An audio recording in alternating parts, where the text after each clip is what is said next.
ঝরা আকাশের নিচে যুদ্ধের সুর শোনালেও যুদ্ধ কখনোই শুধু বোমা রকেটের ভাষায় হয় না। ইতিহাস এখনো বলছে কূটনীতি, ফোন কল, ঘনিষ্ঠ পরামর্শ ও প্রতিদ্বন্দ্বিতার নীরব চাপই কখনো কখনো সবচেয়ে ঘাতক বন্দুকের মতো কাজ করতে পারে। ঠিক সেই ভূমিকাতেই কি দেখা গেল খামেনির মৃত্যুর ছায়ার পেছনে সৌদি যুবরাজ মোহাম্মদ বিন সালমানের চাপ। যখন ইরানের রাজনৈতিক নিয়ামক খামেনি সম্পর্কে আন্তর্জাতিক অঙ্গনে প্রচারিত হয় যে তিনি নিহত হয়েছেন, তখন সাধারণ মানুষের মনে প্রশ্ন ওঠে, কেউ কি ইচ্ছাকৃতভাবেই আক্রমণ চেয়েছিল? মার্কিন গণমাধ্যমের প্রতিবেদন অনুযায়ী সৌদি যুবরাজ প্রকাশ্যেই বরাবর কূটনৈতিক সমাধানের পক্ষে থাকলেও গোপনে তিনি মার্কিন প্রেসিডেন্টকে একাধিকবার ফোন করেছিলেন ইরানের ওপর সামরিক চাপ বাড়ানোর জন্য। ফোন আলাপগুলোতে তিনি দাবি করেন ইরানের রাজনৈতিক ও সামরিক শক্তিকে স্থায়ীভাবে নিয়ন্ত্রণে আনা না হলে তা ভবিষ্যতে সৌদি ও অঞ্চলের নিরাপত্তার জন্য বড় হুমকি হয়ে দাঁড়াবে। যদিও তিনি প্রকাশ্যে বলেছেন তিনি নিজের দেশের আকাশসীমা বা ভূখণ্ড ইরানে হামলার জন্য ব্যবহার করতে দেবেন না, কিন্তু নাম প্রকাশে অনিচ্ছুক 4 মার্কিন কর্মকর্তা তাকে প্রকাশ্য বক্তব্যের বিপরীতে ট্রাম্পকে চাপ দিতে দেখেছেন।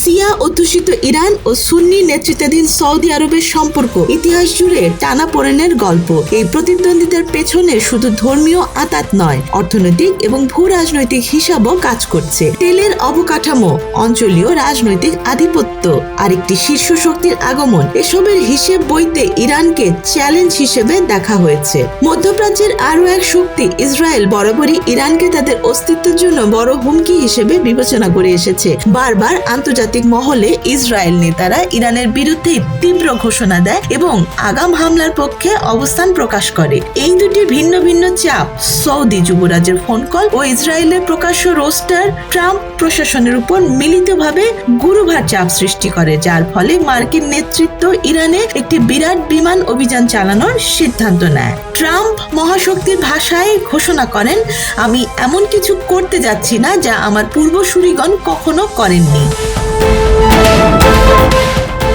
ইরানে হামলার পরেই উত্তেজনা ছড়িয়ে পড়ে অঞ্চল জুড়ে। ইরান পাল্টা হামলা চালায় সংযুক্ত আরব আমিরাতের দুবাই ও আবুধাবিতে, কাতারের দোহায় এবং সৌদি আরবের নিজ শহর রিয়াদেও। এই পরিস্থিতি মধ্যপ্রাচ্যকে এক নতুন সংঘাতের সার্বিক ঝাঁজ প্রান্তে ঠেলে দেয়। সৌদি পররাষ্ট্র মন্ত্রণালয় এক বিবৃতি জানিয়েছে, ইরানের এই হামলা ন্যায্যতা পায় না, আমাদের সার্বভৌমত্বের লঙ্ঘন হয়েছে, আমরা আন্তর্জাতিক সম্প্রদায়ের কাছে প্রয়োজনীয় ব্যবস্থা দাবি করি। আর আরব নিউজের মতে সৌদি যুবরাজ 6টি অঞ্চলের শীর্ষ নেতার সঙ্গে ফোন আলাপে যুক্ত হন এবং সবাইকে ইরানের সাম্প্রতিক হামলার বিরুদ্ধে সংহতি প্রদর্শনের আহ্বান জানান। ট্রাম্প ও নেতানিয়াহুর হস্তক্ষেপ কি একা ছিল, অথবা খামেনির রাজনৈতিক ও সামরিক ব্যবস্থাকে ভাঙতে চেয়েছিল ইরানের শত্রুপক্ষ? ইরানে হামলার পেছনে শুধুই একটি দেশ বা একটি নেতার পরিকল্পনা নয়, এটা মানচিত্র, ইরানের টানাপোড়েন, নিরাপত্তার হিসাব এবং রাজনৈতিক গভীর সমীকরণের ফল। সৌদি যুবরাজের ব্যক্তিগত যোগাযোগ, ইসরায়েলের প্রকাশ্য দাবি এবং মার্কিন সিদ্ধান্ত মিলেই গড়ে ওঠে এক জটিল ভূমিকা, যা মধ্যপ্রাচ্যের ভবিষ্যতের চিত্রকে বদলে দিতে পারে। অর্থনৈতিক স্বার্থ, ধর্মীয় প্রতিদ্বন্দ্বিতা, কূটনৈতিক চাপ, সব মিলে খোমেনির নিহত হওয়ার ঘটনা। তাহলে কি এটা শুধু একটি সামরিক ঘটনা, নাকি এটি মধ্যপ্রাচ্যের সকল ইচ্ছা শক্তির প্রতিফলন? এ প্রশ্নই আজ বিশ্ব নেতাদের, রাজনৈতিক বিশ্লেষকদের এবং সাধারণ মানুষের মনে ঘুরছে। Desk report, Dhaka express.